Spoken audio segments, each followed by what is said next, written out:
Weather Service in Chicago has issued a severe thunderstorm warning for western McHenry County in northeastern Illinois, northeastern Boone County in north central Illinois until 11 p.m.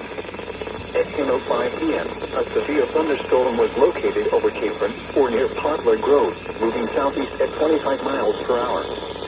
Hazard, 60 miles per hour wind gusts. Source, radar indicated. Impact, expect damage to roofs, siding, and trees.